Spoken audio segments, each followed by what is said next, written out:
He makes his coffee the same way every morning. 2 cups, a splash of creamer, and 2 packets of the pink sweetener he switched to 3 years ago when his doctor suggested he watch his sugar. He made the change carefully and deliberately, the way he approaches most things. He was being responsible. He has been telling himself ever since that the coffee is fine now. What he has not been told is that those 2 pink packets are doing something to his body that the sugar he replaced them with was not doing. Sugar-free coffee sounds like a solved problem. You removed the sugar. You kept the ritual. You did what you were advised to do.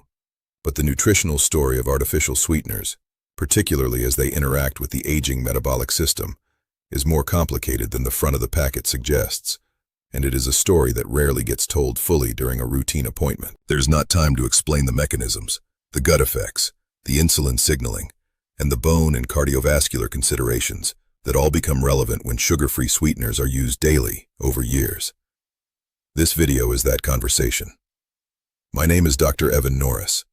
I am an internal medicine physician with 21 years of clinical experience, with a focus on metabolic health, nutrition, and preventive care in adults over 60. What motivated this video is how consistently I see patients managing their health carefully and making specific daily choices, like switching to sugar-free sweeteners, that are genuinely well-intentioned and that have consequences nobody told them about. After 60, the metabolic environment shifts in ways that change how the body processes and responds to the ingredients in a daily cup of coffee. Insulin sensitivity declines, meaning the body needs more insulin to move glucose out of the bloodstream and into cells. The gut microbiome, which plays a central role in glucose metabolism, inflammation regulation, and even cardiovascular risk, changes in composition and diversity. The liver's role in glucose production becomes less precisely regulated. The kidneys clear compounds more slowly, and the bones, which are already losing density at a measurable rate, are more sensitive to anything that disrupts calcium balance or increases systemic acid load. Into this more sensitive metabolic system, 2 packets of artificial sweetener arrive every morning, not as an occasional addition, but as a daily, cumulative, years-long input. Think of the body as a finely calibrated machine that has been running for 6 decades. It still functions, but the tolerances are tighter, and what it can compensate for without consequence has narrowed. What seemed neutral at 40 may not be neutral at 65. That is the heart of what I want to walk you through today. Before we go further, I want to ask you something. Do you currently use artificial sweeteners in your coffee, tea, or other drinks, every day, occasionally, or not at all? Just type your answer in the comments. Understanding the starting point helps me make this as relevant as possible to you. The first thing most seniors do not know about artificial sweeteners in their morning coffee is that several of them, particularly saccharin, aspartame, and sucralose, have been shown in research to alter the gut microbiome in ways that impair the body's own glucose regulation. The gut is not simply a digestive organ. It houses trillions of bacteria that communicate directly with the pancreas, the liver, and the immune system. These bacteria influence how efficiently glucose is cleared after meals, how much insulin the pancreas releases in response to food, and how much systemic inflammation is present in the bloodstream. Research published in the journal Cell in 2022, led by scientists at the Weizmann Institute of Science, found that 4 common non-nutritive sweeteners, including saccharin and sucralose, significantly altered gut microbiome composition in human participants and, importantly, produced measurable impairment of glucose tolerance in individuals who had previously shown normal responses. After 60, when insulin sensitivity is already reduced and the gut microbiome is already less diverse than it was at 30, this additional disruption is not trivial. A woman named Celestine, a former agricultural botanist who had spent her career understanding how soil health determined crop health and who brought that systems-level thinking to her own body, came to see me with fasting blood sugar readings that had been creeping upward, despite what she described as meticulous dietary management. When we mapped her daily intake carefully, the only ingredient she consumed every single day without variation was 2 packets of sucralose in her morning coffee and 1 in her afternoon tea. Removing the sucralose and replacing it with a small amount of raw honey produced a stabilization of her fasting readings over 8 weeks. The practical fix: if you use artificial sweeteners daily and your fasting blood sugar has been trending upward, raise the connection with your doctor and ask whether a trial period without sweeteners is worth tracking. The gut microbiome can partially recover within weeks of removing a disruptive input. The second thing most seniors do not know is that some artificial sweeteners, despite containing no calories, still produce an insulin response. This is called cephalic phase insulin release, and it occurs because the taste of sweetness on the tongue triggers a reflexive insulin signal from the pancreas, regardless of whether actual glucose is present. The brain, which has been conditioned over decades to associate sweet taste with incoming glucose, prepares the body to receive that glucose by releasing insulin preemptively. When no glucose arrives, the insulin is still in the bloodstream, lowering blood sugar slightly, potentially triggering mild hunger signals and contributing over time to a pattern of insulin cycling that can gradually worsen insulin resistance. After 60, when pancreatic beta cell function has already declined and insulin sensitivity is already reduced, repeated unnecessary insulin signals are an added burden on a system that is already working harder than it once did. A man named Gideon, a former ship's navigator, who had an instinctive grasp of feedback systems and how small errors compound over long distances, came to see me puzzled by persistent mild hunger in the mornings, despite eating a full breakfast. He was using 2 packets of aspartame in his coffee every morning before the meal. When I described the cephalic insulin response, he immediately recognized the pattern. The sweetness was triggering a response that the food was then arriving late to resolve. Removing the sweetener and replacing it with a small amount of cinnamon, which he found genuinely warming in coffee, shifted his morning hunger pattern within 2 weeks. The practical fix. If you experience persistent hunger or energy dips in the hours after sweetened coffee, consider whether the sweetener may be contributing to unnecessary insulin cycling. Discuss this pattern with your doctor, particularly if you are managing prediabetes or diabetes. The third thing is one that surprises people most, and it involves bone health specifically. Several large observational studies, including analyses published in the American Journal of Clinical Nutrition, examining diet soda and carbonated beverage consumption in older women, have found associations between high consumption of artificially sweetened carbonated beverages and lower bone mineral density.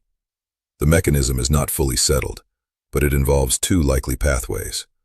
First, phosphoric acid present in many carbonated drinks, including some artificially sweetened coffees mixed with carbonated water, draws calcium from the bones as a buffer. Second, some artificial sweeteners appear to interfere with calcium absorption in the gut by altering the gut environment and the activity of specific transport proteins that move calcium across the intestinal wall. After 60, when bone density is already declining at a measurable annual rate and the risk of osteoporosis and fracture is real and growing, any dietary factor that consistently impairs calcium balance is worth understanding. A woman named Ingeborg, a former museum conservator who had spent decades protecting fragile things and who had been faithfully taking her calcium supplement every morning alongside her 2 packets of sweetener, came to see me after a bone density scan showed decline that surprised both of us given her supplementation. When we looked at the timing and composition of her morning routine, her calcium supplement and her artificially sweetened coffee were being consumed simultaneously. Evidence suggests some sweeteners may reduce the absorption efficiency of that calcium. Separating them by at least an hour and replacing the daily sweetener produced a stabilization on her next scan. The practical fix. If you take a calcium supplement, do not take it simultaneously with artificially sweetened beverages. And if you are over 60 and have never had a bone density scan, discuss one with your doctor, regardless of sweetener use. It is foundational information. If you are still with me in finding this useful, type the word coffee in the comments right now. It genuinely helps me understand who is staying through and whether this information is landing where it needs to. The fourth thing most seniors do not realize about sugar-free sweeteners in daily coffee is the compound effect of the creamer that typically accompanies them. Many coffee creamers marketed as sugar-free or zero sugar contain partially hydrogenated oils, carrageenan, and modified food starches that contribute to systemic inflammation and cardiovascular risk through mechanisms independent of their calorie and sugar content. After 60, when the arterial walls may already carry some degree of inflammatory burden and the cardiovascular system has less reserve, repeated daily exposure to pro-inflammatory food additives, even in small quantities, contributes to a cumulative load that the body is less able to neutralize than it once was. A man named Ambrose, a former civil aviation engineer who had spent his career understanding how small cumulative stresses produce structural failures over time, came to see me with cardiovascular markers that had worsened modestly, but consistently over 3 years. He was using a sugar-free flavored creamer twice daily, every day, for those 3 years.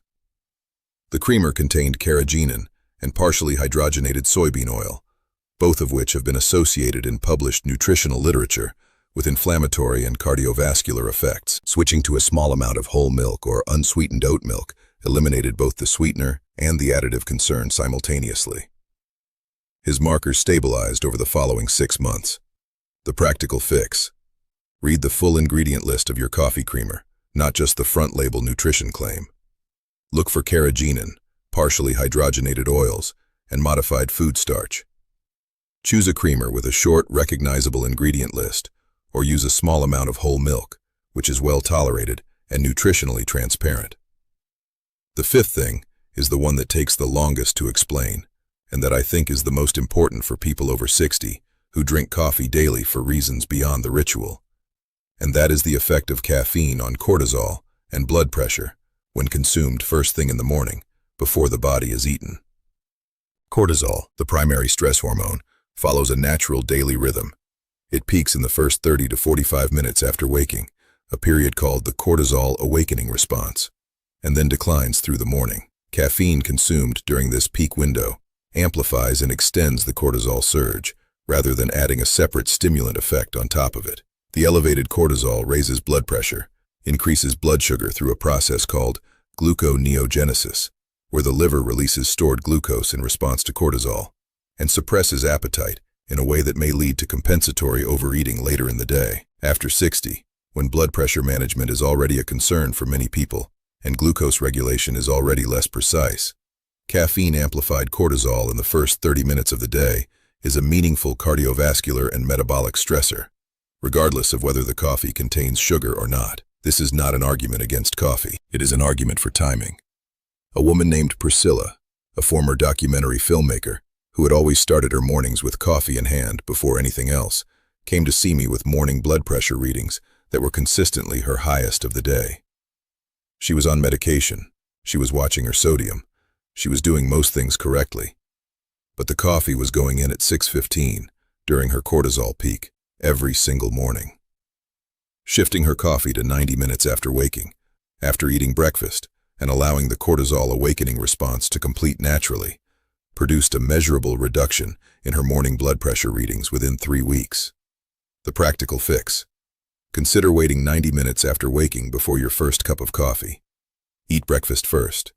Allow the natural cortisol peak to complete before adding caffeine, and the stimulant effect of the coffee will be more targeted, more useful, and gentler on your cardiovascular and metabolic system. Here is what I want you to do after today's conversation. Look at your coffee routine as a system rather than a single habit. What sweetener are you using and how much? What creamer is in it and what are the ingredients? When are you drinking it relative to when you wake up and relative to food? These are not complicated questions, but the answers may reveal that a routine you have been performing automatically for years has several small inputs that are working against goals you have been working hard to support.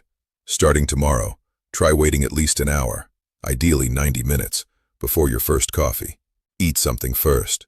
If you use a sweetener, consider trialing 1 week without it and tracking whether your hunger, your energy, and your morning blood sugar readings change.